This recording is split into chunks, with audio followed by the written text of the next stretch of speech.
Now in session 2, what we're going to cover are areas of looking at emotional intelligence and emotional competence. You'll have an opportunity to complete a self-assessment that you'll find in your workbook. And also we'll have a look at what happens when we're triggered. This is building on some of the work we covered in session 1 around the brain. So it's building on some of that work that we've already done. And lastly, in this session, we'll be having a look at what are those moments that occur when we have an internal conflict, where we really want to do something, we're motivated to do it, we've got a vision for how it might be, but as we get into the situation, something comes up inside and we feel a bit stuck. So we'll get started with the work on emotional intelligence. And if you have a look at the first slide there, you'll see that 75% of careers are derailed for reasons related to emotional competencies. These include the ability to handle interpersonal problems, unsatisfactory team leadership during times of change or conflict, an inability to adapt to change or elicit trust in others. And this comes from the Centre for Creative Leadership. We find out that 80 to 95% of the differences between a good leader and an excellent leader is really due to emotional intelligence. So many of you would have heard of Daniel Goleman and his work over the last probably 20, 25, 30 years on emotional intelligence. And it's bringing together what we've covered in session 1. Really, emotional intelligence is the capacity to recognize our own feelings and those of others, our ability to motivate ourselves and manage our emotions well in ourselves and in others. Emotional competence is the learned capacities that are based on emotional intelligence that contribute to effective performance at work, outstanding leadership, and very satisfying relationships in our life. We're going to move on and have a look at the emotional competence quadrants there. If you have a look at these, I'll briefly take you through each of those different clusters. We've got the self-awareness cluster, and this concerns knowing our internal states, our preferences, our resources, our intuitions, and it contains 3 main competencies. These are emotional self-awareness, accurate self-assessment, and self-confidence. So self-confidence is a crucial one, especially in times of change when we may feel as though our capacity to do things in the same way has shifted and changed and we feel a bit uncertain. So having that ability to accurately self-assess, it might be a good opportunity for this one on self-awareness to have a conversation with a few other people about how you're going and really let them know, not just to reassure you, not just to say, look, you're doing fine, don't worry, but to be specific, to be clear, identify areas of capacity and capability that you have that are working, and even assist with you to develop some areas that you'd like to develop further and improve on. The next cluster is called self-management, and it refers to our internal states, impulses, and it contains 6 different competencies. Emotional self-control, which is around keeping disruptive emotions in check. Transparency. This is maintaining standards of honesty and integrity, being open and authentic. Adaptability. This is around our capacity to be flexible in managing all sorts of different things that come our way. Achievement orientation. This is about us as individuals striving to improve, meet a standard of excellence that is required, and even setting our own standards of excellence. Initiative, this is us as individuals and leaders taking on opportunities, acting with others, and really showing that we're a participant in what's happening. And optimism. So they're the 6 in the self-management cluster. When you go to do the self-assessment, start really being honest with yourself about where you sit in each one of those, and know that with a self-assessment, it's a case that you are looking at a moment in time. So it may be 6 months earlier, if you'd filled it out, you'd get a different result. But you are assessing yourself at this moment in time. The next cluster is called the Social Awareness Cluster, and it contains the competencies of empathy, organisational awareness. This is around noticing what's happening in the team, noticing the dynamics and the power relationships. And the next one for social awareness is called service orientation. And this is about anticipating, recognising what our clients' needs are and what the needs of other people are. The last one, relationship management. This is about finding a common ground with people of all kinds, building strong networks of relationships, bringing conflict into the open, dealing with it constructively, persuading others in effective and efficient ways, bringing others towards shared goals, and also motivating them towards a common vision. It's pretty important in the area of relationship management to also identify what other development needs are and bolster their abilities, support them to grow. Interestingly enough, a key one in relationship management is also around our ability to lead and manage change. So the whole area of emotional competence is also tied to our ability to describe and label accurately what's going on for us. So emotional literacy is really about emotional perception and expression, the ability to identify and express feelings, the use of emotions. So if we are emotionally literate, we have the capacity to use our emotions in effective ways to work well with others, to influence others. When you think about the likes of Martin Luther King Jr. in his speech, "I have a dream." Now, one of the key things that he did was express his emotions fully so that others weren't just taken in by his words, they were taken in by his tone of voice, by his manner, by his depth of feeling that was expressed in his words. So being able to use our feelings constructively to build relationships, to influence others, to bring people together in a shared goal and a shared vision is fairly crucial for us in times of change. Emotional literacy also means we have the ability to understand the meaning of emotions and how they can change. So if we come across somebody who feels angry because they've been given some information about their job that they're not happy with,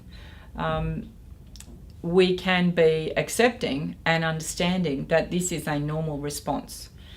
Anger is the external expression of hurt. So people are hurt and disappointed, but frequently they won't show that. Many of us haven't been raised to show vulnerabilities, but we have been raised to stand up for ourselves, let people know we're not happy about something. So just getting to know what the meaning of emotions is about is a crucial one.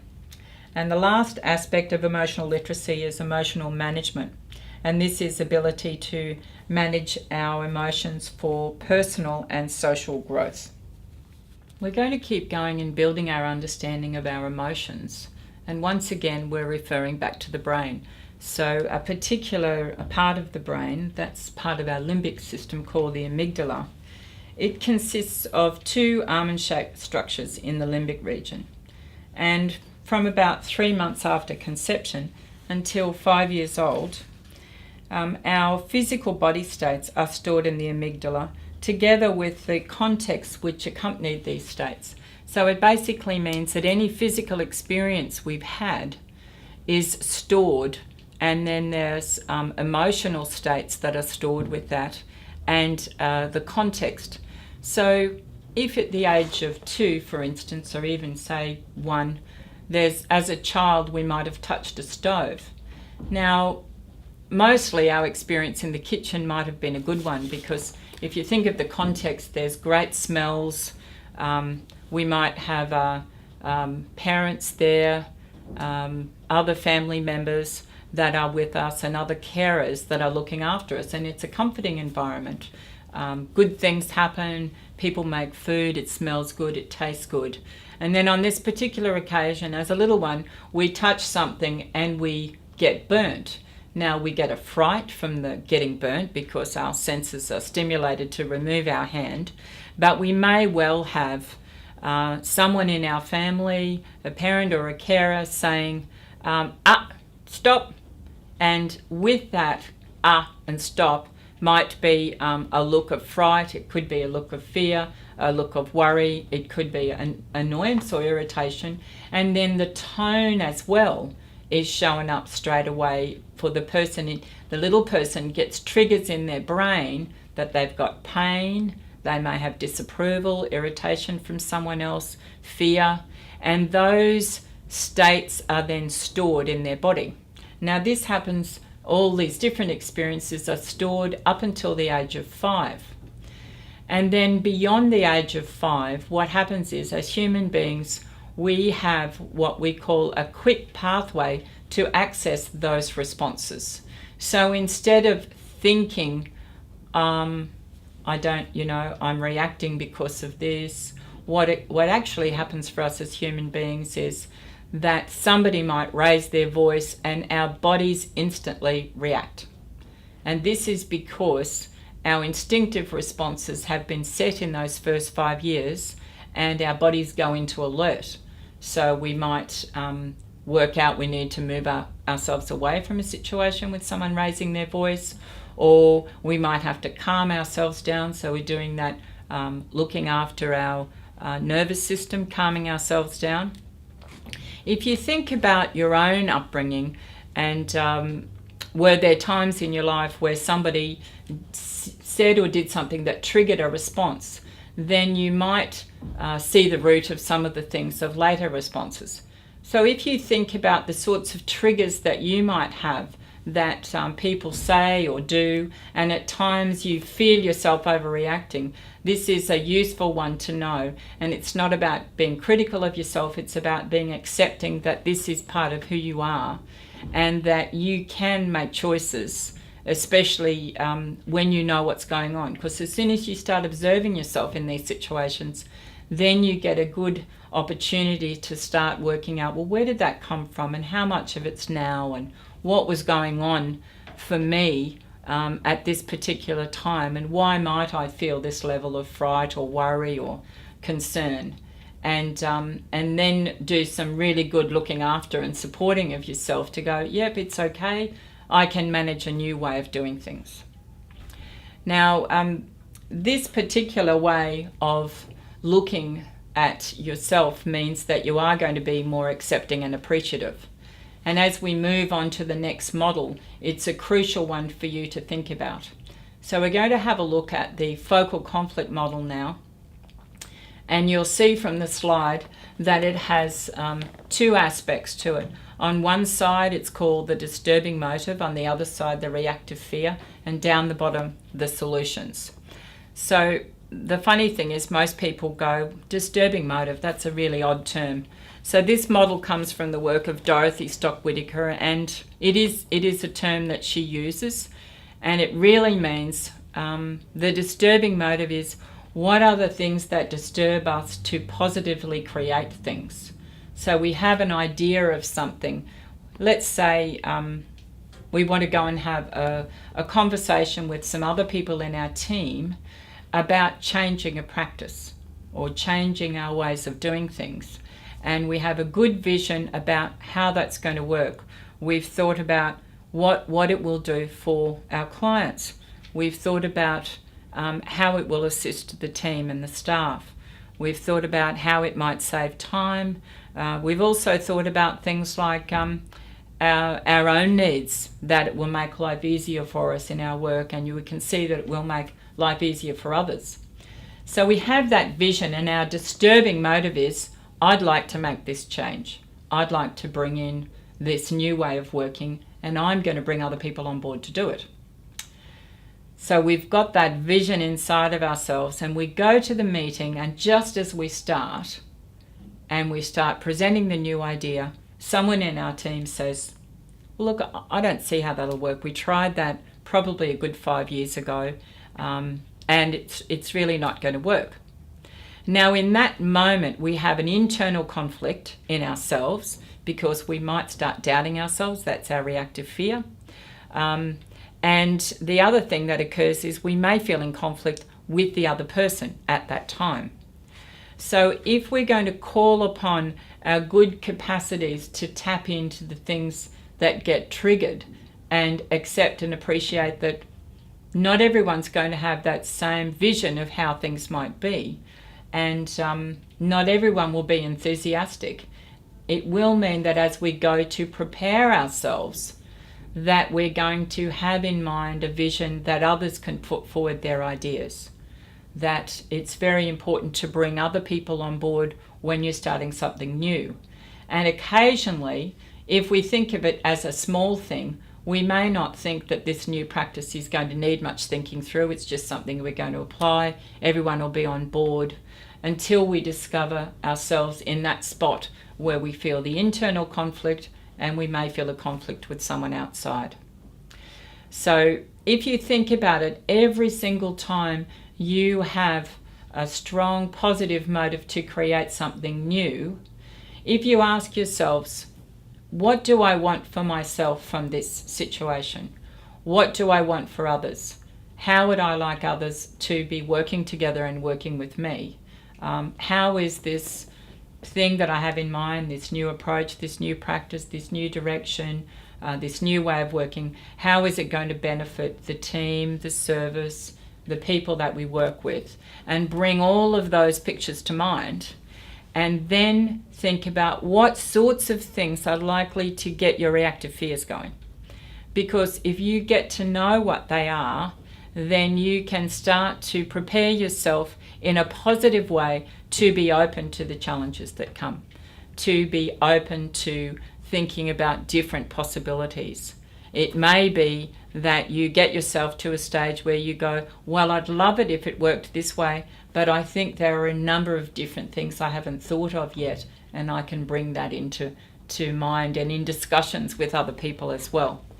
So if you find yourself in that spot in a team meeting where your solution, which is down the bottom of the triangle there, your solution is to withdraw and keep quiet, it does mean that you've tapped into your reactive fear, and it's a restrictive solution for you, because your action to continue with that person will be one that taps into your vision. So if you think about this in a way where you go, I'm going to do my best to be open to whatever comes as I bring forward this new idea, then you keep that in your mind and in your vision. When you notice your reactive fears coming up, you can acknowledge them. So an enabling solution in this model means you'll be able to say, look, I hadn't even thought about that idea. It's good that you raised that. In fact, I even feel a bit silly that I didn't think through that one. But now, when I'm really listening to what you're saying, I think we can include that. And I'd like to hear ideas from everyone here, because I've got an idea about how this might work, but I can guarantee I haven't thought through all of it. So it does enable you, when you do that, to respond to people, and it also calms others down. They don't feel like it's has to be this way. Now, many of you will know that you do this already. It's part of your everyday practice. You think through things. You think about what's going to work. You think about how to include people, and you're very aware of your own reactive fears as they pop up. That's fantastic if you're able to do that, because it means you're able to step outside, observe yourself, notice how you are, notice how others are, and choose some ways of working with them that are really effective. This particular model can be used in multiple ways. It can be used for you to reflect on an event that's already happened and note down what were all the positive motivations that you had, what were your reactive fears, and what were the series of solutions that you came up, what were your actions. It can be used for you to plan a situation, a discussion with someone else where you might feel a bit worried and you want to internally reflect how it will go. The other ways that you can use this is in terms of mediating between two people where there's a conflict situation and you want to get a real idea of what's happened. You've been asked to assist them. So you can work through with each individual and ask them what they wanted from the situation and all the positive things. What were the fears that came up? What were their actions in response? And then, with the permission of both, share that information from both people. So it's a very handy tool for that. And lastly, but certainly not least, it is called the group focal conflict model as well. So that would mean that you are able to notice in every single time you're with a group that people will be enacting different solutions. They will enact solutions that are enabling for them and others. At times they will enact restrictive solutions where they may withdraw or they may be defensive. So knowing straight away that all of the time that you are with people in a group setting, that all of this movement is occurring, means that you can, as a leader in your workplace, shift and change your own behaviour to work with the different solutions that are emerging in the room with you. Really getting to know what is going on for each person and coming up with some good ways to assist them to be expressive, to bring their ideas forward. This is a key skill. So that particular framework, the focal conflict model, is a very useful one for you to use.